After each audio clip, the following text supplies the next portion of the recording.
படர்ந்தால் ஸ்ரீ சுயம்புலிங்க சுவாமி திருக்கோவில். இது கன்னியாகுமரி மாவட்டம் நாகர்கோவிலில் இருந்து சுமார் 7 கிலோமீட்டர் தொலைவில் சரக்கல்விளை என்னும் ஊரில் அமைந்துள்ளது.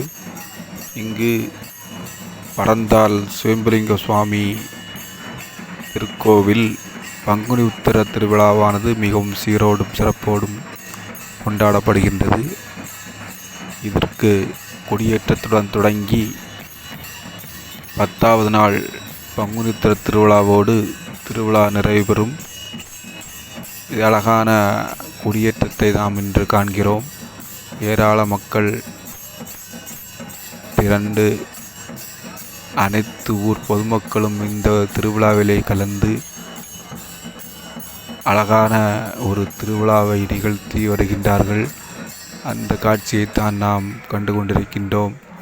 திரளான மக்கள் கலந்து கொண்டு பங்குனி உத்திரம் அன்று காவடி முருகனுக்கு காவடி பவனி எடுப்பார்கள். அதில் பால் காவடி, பன்னீர் காவடி, சந்தன காவடி என்ற 3 காவடிகளை எடுப்பார்கள். இதோ அந்த காட்சியைத்தான் நாம் கண்டு கொண்டிருக்கின்றோம். அந்த பக்தர்கள் விரதமிருந்து முருகனுக்காக விரதமிருந்து அந்த 10 நாட்களும் அந்த விரதத்தை கடைபிடித்து அந்த 10வது நாளிலே முருகனுக்காக காவடிகள் எடுத்து இந்த திருக்கோவிலை வலம் வந்து காவடியானது இறக்கப்படுகின்றது. இவ்வாறு தினசரி 10 நாட்களும் வெகு விமர்சையாக திருவிழாவானது பங்குனி மாதத்திலே நடைபெறும். இந்த படர்ந்தால் ஸ்ரீ சுயம்புலிங்க சுவாமி திருக்கோயிலுக்கு அனைத்து பக்தர்களும் வருகை தந்து ஐயன் சுயம்புலிங்க சுவாமியின் அருள் பெற வேண்டும் என்பதற்காகவே இந்த பதிவு. அனைவரும் இந்த கோவிலுக்கு ஒரு முறையாவது கட்டாயம் வர வேண்டும். சிவபெருமான் ராஜ அலங்காரத்தில் காட்சி தந்தார்.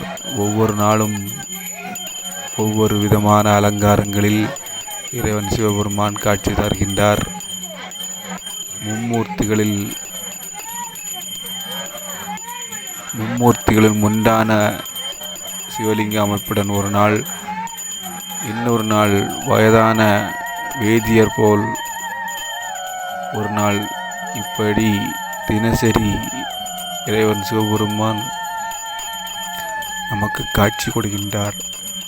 அந்த காட்சியை பங்குனி உத்திர திருநாளிலே நாம் இந்த கோயிலை காணலாம்.